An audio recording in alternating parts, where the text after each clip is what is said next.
नमस्कार दोस्तों, मैं एसपी स्वागत करता हूं आपका अपने यूट्यूब चैनल ओपन सीक्रेट में। आज मैं आपको कुछ अलग और अमेजिंग फैक्ट्स बताऊंगा जो शायद ही आप जानते हो। तो चलिए बिना टाइम वेस्ट के वीडियो को शुरू करते हैं।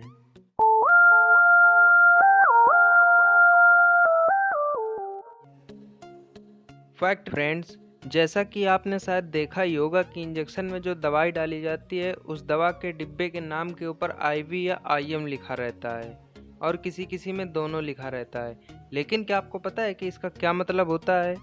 आईवी का मतलब होता है इंट्रावेनस, मतलब इन दवाओं को आपके वेन यानी नस के माध्यम से आपके शरीर में इंजेक्ट किया जाता है। इसी तरह आईएम का मतलब इंट्रामास्कुलर होता है, मतलब इन दवाओं को आपके मसल्स के माध्यम से आपके शरीर में इंजेक्ट किया जाता है। लेकिन जिन दवाओं के ऊपर दोनों लिखा रहता है उन्हें आप दोनों के माध्यम से बॉडी में इंजेक्ट कर सकते हो। फैक्ट नंबर 2 दोस्तों, हम जिस वस्तु को देखते हैं उस वस्तु का प्रतिबिंब हमारी आंख की रेटिना पर उल्टा बनता है, जिससे हमें यह पता चलता है कि हमारी आंख वस्तु को उल्टा ही देखती है। लेकिन हमारा माइंड अनुभव के आधार पर हमें वस्तुओं को सीधा करके दिखाता है। फैक्ट नंबर 3 दोस्तों, पैरालिसिस कंडीशन आप जानते ही होंगे। इसमें व्यक्ति अपने शरीर को कोई मूवमेंट नहीं कर पाता। लेकिन क्या आपको पता है स्लीप पैरालिसिस किसे कहा जाता है? कभी कभी कुछ लोगों के साथ ऐसा होता है कि जब सुबह वे उठने की कोशिश करते हैं तो ना तो उनकी आंख खुलते हैं और ना ही वे अपने शरीर को कोई मूवमेंट कर पाते हैं। ऐसे में वे लोग घबरा जाते हैं और नॉर्मली इस पोजीशन को स्लीप पैरालिसिस कहा जाता है। फैक्ट नंबर 4 पाइन एप्पल तो आपने खाया ही होगा, लेकिन क्या आपको पता है जिस पाइन एप्पल को आप लोग बड़े चाव से खाते हैं उसे पूरी तरह पकने में 2 साल लगते हैं। फैक्ट नंबर 5 दोस्तों, एटम बम के प्रभाव से आप परिचित होंगे ही, लेकिन क्या आप यकीन कर सकते हैं कि कोई आदमी एटम बम के अटैक से एक बार नहीं बल्कि दो बार बच गया हो? वैसे तो इस पर यकीन करना मुश्किल है, लेकिन जापान के सुटोमी यागामुची एक ऐसे व्यक्ति हैं जो 6 अगस्त 1945 को अपने बिजनेस ट्रिप पर हिरोशिमा गए थे। और आपको पता ही है कि उसी दिन अमेरिका ने वहां पर एक एटम बम गिराया था। इसमें उनका चेहरा और हाथ बुरी तरह झुलस गए, लेकिन वे सही सलामत बच गए और अपने घर नागासाकी वापस आ गए। और आपको पता ही है कि 3 दिन बाद अमेरिका ने वहां भी एक एटम बम गिराया था, लेकिन सौभाग्य से उस दिन वे बच गए और उनका परिवार भी सही सलामत बच गया।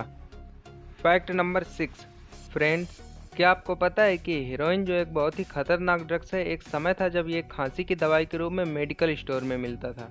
सन 1890 में बायर नामक जर्मन कंपनी ने इस खतरनाक ड्रग को बनाया था। उस समय इसे मेडिकल स्टोर में खांसी की दवाई के रूप में बेचा जाता था, लेकिन नशीला होने के कारण केवल 2 साल में ही कई लोगों को इसकी लत लग गई थी और 1914 में अमेरिका ने इसे बैन कर दिया। इसके बाद इसके साइड इफ़ेक्ट्स को देखते हुए एफडीए ने पूरी दुनिया में इसे बैन कर दिया और आज पूरी दुनिया में हेरोइन का यूज इलीगल है। फैक्ट नंबर 7 फ्रेंड्स, आपने पुराने ज़माने के एंटीना वाले ब्लैक एंड वाइट टीवी देखे ही होंगे, और अगर आपने ध्यान दिया होगा तो कभी कभी ख़राब सिग्नल होने पर टीवी में काले और सफ़ेद रंग की डिस्प्ले नज़र आती थी और साथ ही साथ एक अजीब सी आवाज़ भी आती थी। लेकिन क्या आपको पता है कि वह आवाज़ आखिर आती कहाँ से थी? तो दोस्त, वह आवाज़ हमारे यूनिवर्स से आती थी, क्योंकि जब आपके टीवी पर कोई भी सिग्नल नहीं आ रहा होता है तो आपका एंटीना यूनिवर्स की आवाज़ को साइड लाइट के जरिए आपकी टीवी पर स्ट्रीम करने लगता है। मतलब अगर आप स्पेस में जाओगे तो आपको ये आवाज़ें सुनने को मिलेंगी। फैक्ट नंबर 8 दोस्तों, आपने सुना ही होगा कि जिस पर भगवान का हाथ होता है उसका मौत भी कुछ नहीं बिगाड़ सकती। ऐसा एक वाक्य अमेरिका के मैथ्यू मैकनाइट के साथ हुआ। 26 अक्टूबर 2001 को जब वे एक्सीडेंट साइट पर लोगों की मदद कर रहे थे तब एक तेज चलती गाड़ी ने उन्हें टक्कर मार दी और वे 118 फीट दूर जाकर गिरे। इस दुर्घटना में उन्हें गंभीर चोटें आईं, लेकिन 1 साल के बाद वे पुनः स्वस्थ हो गए। लेकिन इस एक्सीडेंट में उनके नाम एक वर्ल्ड रिकॉर्ड बन गया, क्योंकि किसी भी कार एक्सीडेंट में सबसे दूर फेंके जाने का वर्ल्ड रिकॉर्ड इन्हीं के पास है। फैक्ट नंबर 9 दोस्तों, मैडम क्यूरी को तो आप जानते ही होंगे। उन्हें रेडियो एक्टिव शोध और रेडियम की खोज के लिए जाना जाता है। लेकिन क्या आपको पता है कि उनकी यही खोज उनकी मौत का कारण बनी थी? रेडियो एक्टिव रेडिएशन की वजह से उन्हें एप्लास्टिक एमीनिया नामक बीमारी हो गई थी, जिसने उनकी जान ले ली। एक्सपर्ट्स ने उनके कपड़ों, फर्नीचरों और किताबों की जांच की तो पता चला ये सब भी रेडियो एक्टिव हो गए हैं और उनके मरने के 100 साल बाद तक रेडियो एक्टिव रहेंगे। इसलिए उन्हें लेड बॉक्स में अगले 1500 सालों तक सुरक्षित रखा गया है। फैक्ट नंबर 10 फ्रेंड्स, इंसानों ने कई तरह के चिकने पदार्थ जैसे तेल, ग्रीस आदि बनाए हैं, लेकिन क्या आपको पता है कि इन सभी चीज़ों से हजारों गुना चिकना पदार्थ हमारे शरीर में पाया जाता है और इसका नाम है साइनोवियल फ्लूइड। यह पदार्थ हमारे घुटनों में पाया जाता है और हमारे जोड़ों की मूवमेंट को बनाए रखता है।